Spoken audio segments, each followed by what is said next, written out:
काही फरक पडणार नाही, कारण जनतेने यांना नाकारलाय. जनतेने ठरवलंय की महाराष्ट्रामध्ये महायुतीला महाराष्ट्राबाहेर घालवायचं. ज्यांनी गुजरातच्या चरणी डोकं ठेवून महाराष्ट्राची अस्मिता गहाण ठेवली, त्यांना महाराष्ट्राच्या मातीत घालायचं नाही. आता मला वाटतं की कुठल्या तरी एक रायटरला मुख्यमंत्री नावाचं नाटक लिहायला सांगावं. त्या नाटकाचं नावच मुख्यमंत्री ठेवावं आणि त्याला फिरता रंगमंच असला पाहिजे. आणि फिरता रंगमंचामध्ये तीन त्याचे हे असतात, स्टेज असतात. फिरतो त्यावेळेस सीन बदलत असतो आणि मग ज्याला जी सीन पाहिजे त्याने ते पुढे यायचं. काय गंमत चालली आहे राज्यात. म्हणजे सत्तेच्या खुर्चीची ओढ माणसाला किती अस्वस्थ करते हे यातून दिसतंय. आणि तुमची सत्ताच येणार नाही, आलटून पालटूनचा विषय कुठे आला. सत्ता यायचा दूर दूर पर्यंत प्रयत्न नाही. कोणी येऊ देत महाराष्ट्रात, दिल्लीची पूर्ण फौज येऊ देत, काही फरक पडणार नाही, कारण जनतेने यांना नाकारलाय. जनतेने ठरवलंय की महाराष्ट्रामध्ये महायुतीला महाराष्ट्राबाहेर घालवायचं. आणि ज्यांनी गुजरातच्या चरणी डोकं ठेवून महाराष्ट्राची अस्मिता गहाण ठेवली, त्यांना महाराष्ट्राच्या मातीत घालायचं.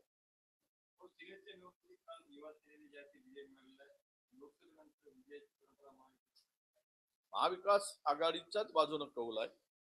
युवक जे होते लोकांच्या मनामध्ये काही संभ्रम होता, पण मुंबईच्या विद्यापीठाच्या निकालानंतर युवक सुद्धा आता महाविकास आघाडी बरोबर आहे आणि ही विजयाची परंपरा जी आहे ती कायम ठेवण्याचा निर्धार महाराष्ट्रातील सर्व जनतेने, सर्व स्तराच्या लोकांनी, तो युवा असेल, शेतकरी असेल, तरुण असेल, यांनी तो निर्धार केला आहे. हे या निकालावरून स्पष्ट होत आहे.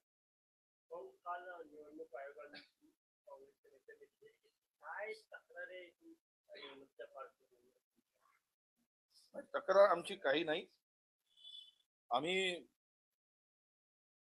खर तर या राज्याच्या पोलीस महासंचालकाच्या संदर्भात ते आमची तक्रार होती की कारण त्यांची मुदत संपली आहे आणि मुदत संपल्यानं या संपलेल्या अधिकाऱ्यास राज्याच्या पोलीस प्रमुखाच्या पदावर बसवणं किंवा ठेवणं हे निवडणुकीसाठी उचित नाही. कारण मुदतवाढ देणारं सरकार त्यांचा कशाही पद्धतीनं राजकीय दृष्ट्या विरोधकांना अडचणीत आणण्यासाठी अडचण ठरू नये आणि उद्या आचारसंहितेच्या दृष्टीनं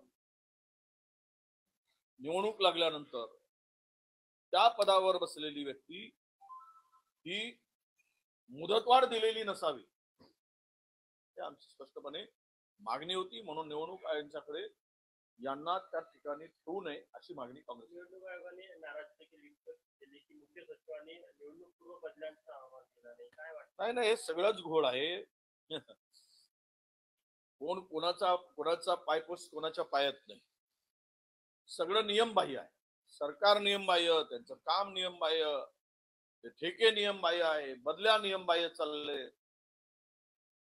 नागपूर ग्रामीणच्या पोलीस अधीक्षकांनी नागपूर ग्रामीण यांनी 100च्या वर बदल्या आता केल्या.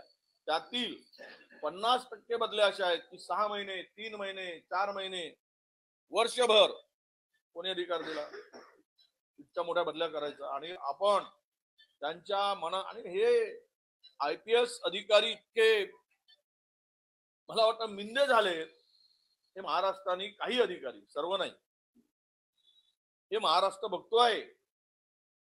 तुमची एक तो त्या वर्दीची आन बान शान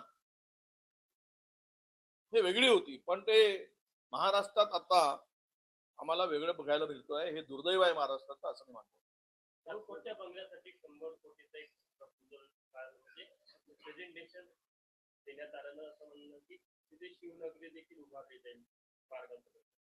नाही, आता वो असं म्हणतात ना की जे सगळं अस्मिता घालवून तुम्ही आता तिथे काय उभारायचं हे कराल, कमिशन खाल्यानंतर आता पुन्हा त्यामध्ये कमिशन खाऊ नका काही उभारत असताना जे पुतळ्यामध्ये महाराजांच्या कमिशन खालात आणि महाराष्ट्राची स्वाभिमानाचं ठेच पोहोचवण्याचं पाप केलं ते तुम्ही आता कितीही मोठी उभारली तरी त्यातून काही गेलेली इज्जत या सरकारची परत काही मिळवता येणार नाही.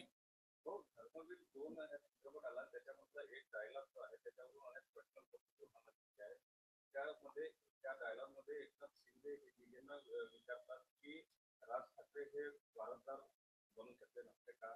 मात्र 2001 मध्ये दिग्गजचं निधन झालं आणि 2003 ला कार्याध्यक्ष झाले म्हणजे ते झालंच नाही ते त्या चित्रपटात. मला वाटतं की चित्रपटाला मनोरंजनाच्या दृष्टीनं बघितलं पाहिजे. तो चित्रपट आहे त्याला वेगळ्या दृष्टीनं अजिबात घेऊ नये. कारण आजकाल रिअल स्टोरीवर चित्रपट होत नाही ते बनावट स्टोरीवर होतात. त्यामुळे याही चित्रपटाकडे चित्रपट म्हणून बघा. करमणूक होत असेल करमणूक घ्या आणि शोध आणि बोध घ्यायचा निर्णय त्यामध्ये घेऊ नका. शोधही घेऊ नका आणि त्यातून काही फार मोठा बोधही घेऊ नका. फक्त करमणूक करा एवढंच चित्रपटाचा मला संदर्भात सांगायचं. थँक्यू.